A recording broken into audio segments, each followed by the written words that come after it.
Welcome everybody to Saturday Night Main Event. I'm Evan O'Shea, that's King Kalen Rogers over there in the corner, and I just fucked that up. Hi there. Anyway, here comes the Nexus. No, it's Fatty Harris and Michael McGilliputty. So, a fat guy and some guy with no charisma?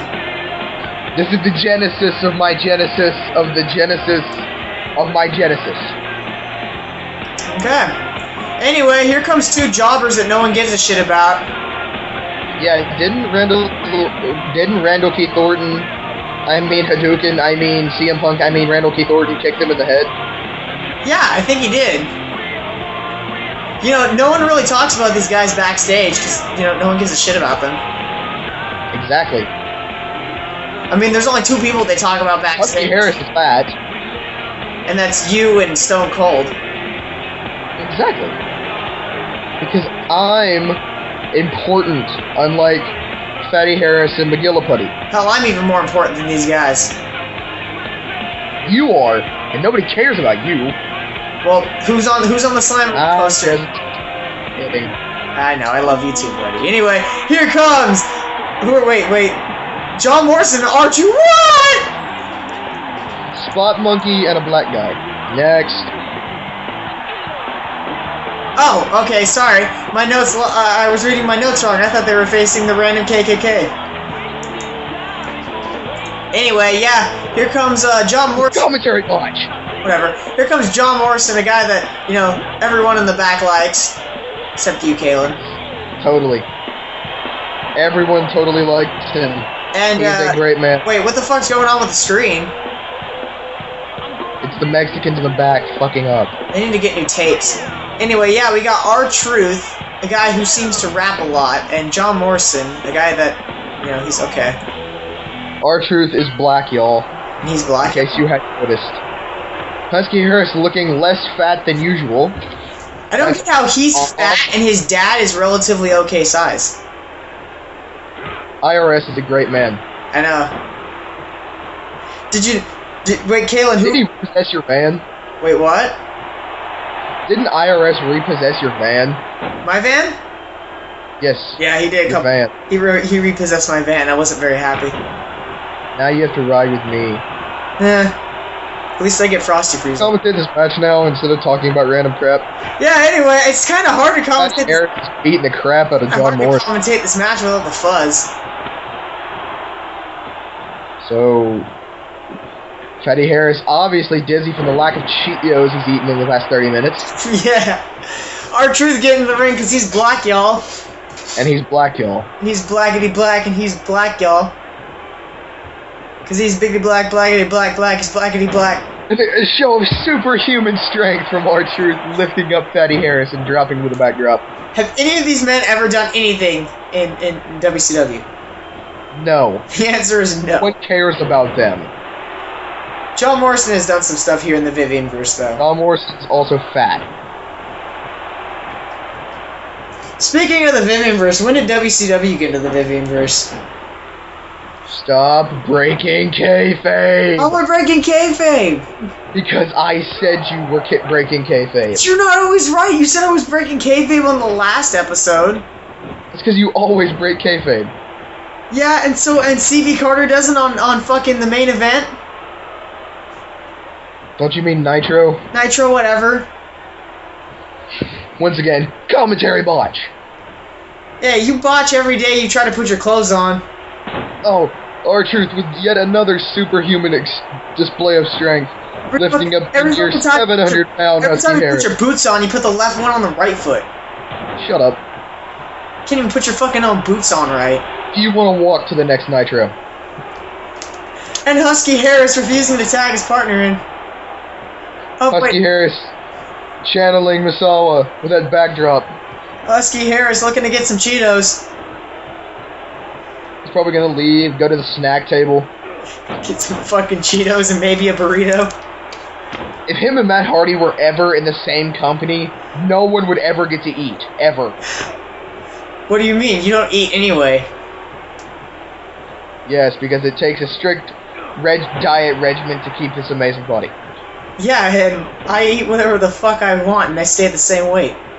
And now here's McGillicuddy beating up a black man. If this wasn't a wrestling ring, that would be a hate crime. Yes, it would. You know what I don't get? Michael McGillicuddy is supposed to be the son of the late Mr. Perfect, right? Yes. A man that I think both of us idolized growing up. Yes. I don't see it. Me either. You know, Mr. Perfect In the look, in his promo abilities. By the way, the genesis of his genesis, when he genocide. When is that ever gonna happen? I don't know, but like... Never. That's when, because he sucks. That's like Chris Jericho having a kid, and Chris Jericho's kid not being any... Wait, Chris Jericho has kids. Chris Jericho's only son is also 4 years old, so... True. He also has daughters, remember that? Yes. I've read his book. It's a great book, by the way. You should go and buy both of his book, A Lion's Tale Around the World Spandex, and Undisputed How to Become World Champion in 1,372 Easy Steps. On wherever fine books are available. Yeah, did we just plug something? I just shilled Chris Jericho's books. Yeah, so, we should talk about more meaningless stuff instead of commentating this match. Oh, the flying shot. Referencing old fads that died 3 years ago. Is funny, right? Chuck Norris stopped being funny. Chuck Norris stopped being funny in 2002. Dude, exactly. Caleb, you remember when, like, everyone wanted to be an SMF, like, back in 05? Yeah. Like, I remember... You realized how delusional we were then. Yeah, like, I remember being in high school and watching, like, SMF, and it was all like, oh, I want to be in that, and then I grew up. No. And I was just like, no. No. Now I want to be in, like, WEDF, because they're cool.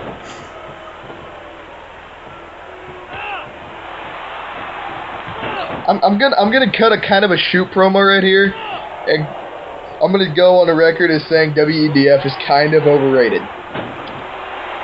I'm just saying. Oh my god, he didn't botch it!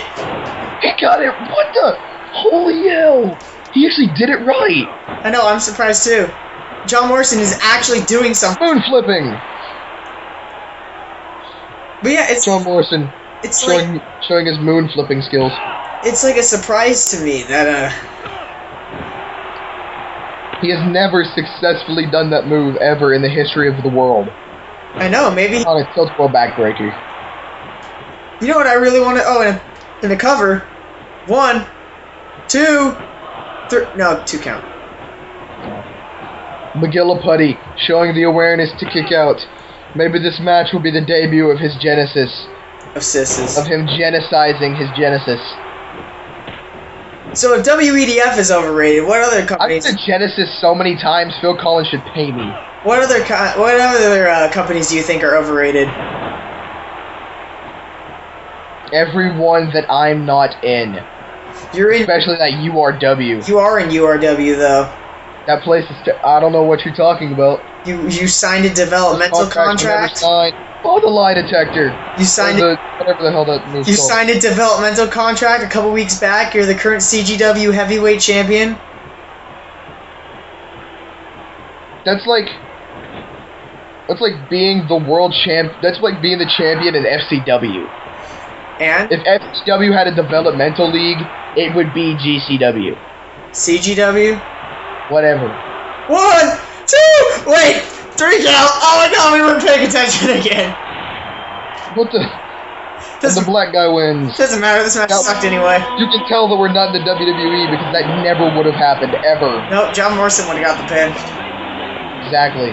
Because in WWE, black people never win. At all. Yep. Well, the moral of this story is Fatty Harris is fat, Michael McGillicuddy is having the genesis of his genesis, and black people never win ever, except for this time. Anyway, we'll see you on the next part, ladies and gentlemen. Come on.